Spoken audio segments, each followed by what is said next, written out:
শরিকানায় না এককভাবে কোরবানি দেওয়াটা উত্তম? দ্বিতীয় প্রশ্নের উত্তর, শরিকানা কেউ আছে হুজুর, শরিকানায় কেউ আছে সুদখোর, শরিকানায় কেউ আছে হারামখোর, শরিকানায় কেউ আছে ঘুষখোর, শরিকানায় কেউ আছে হালাল হারাম মিশ্রিত অর্থের মালিক।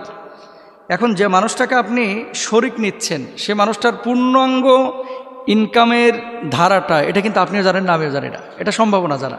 কিভাবে সম্ভব বলেন? এটা কিন্তু সম্ভব না। কেন সম্ভব না?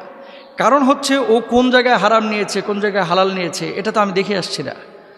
আপনি ধরেন হালাল টাকায় পশু কোরবানি দিচ্ছেন, একটা গরুতে 1 ভাগ নিয়েছেন, আরেকজন সুদ করে 1 ভাগ নিয়েছে। মাসালাটা নিয়ে যদিও মতবিরোধ রয়েছে, কিন্তু হানাফি মাযহাবের অধিকাংশ ইসলামিক স্কলাররা একমত যে এক্ষেত্রে এই হারামখোরের কারণে সবার কোরবানিটা প্রশ্নবিদ্ধ হয়ে যাবে। তবে মিশরের কয়েকজন ইসলামিক স্কলার তারা বলতেছেন যে না, যে ব্যক্তি হারাম খেয়েছে শুধু তার কোরবানিটা হবে না, আর যিনি হালাল খেয়েছেন তার কোরবানি হয়ে যাবে, কারণ তিনি তো আর জানেন না। তাহলে সেক্ষেত্রে আপনাদের কাছে আমাদের রিকোয়েস্ট বা পরামর্শ সেটি হলো, দেখেন গরুই কেন আপনাকে কোরবানি দিতে হবে?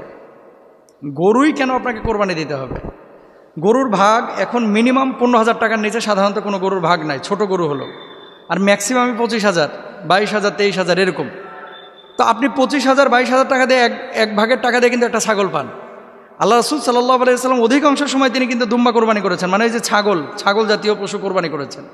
একটা নিজের পক্ষ থেকে, নিজের জন্য, আর আরেকটা হচ্ছে উম্মতের পক্ষ থেকে সওয়াবের জন্য আর কি করেছেন। তো রাসূল যদি ছাগল টাইপের পশু কোরবানি করতে পারে, তা আপনি আমি কেন খালি গরুর দিকে ঝুঁকতেছি? হুজুর গরুর গোশতের স্বাদ বেশি, এই জন্য খালি গরুর দিকে আমরা ঝুঁকি।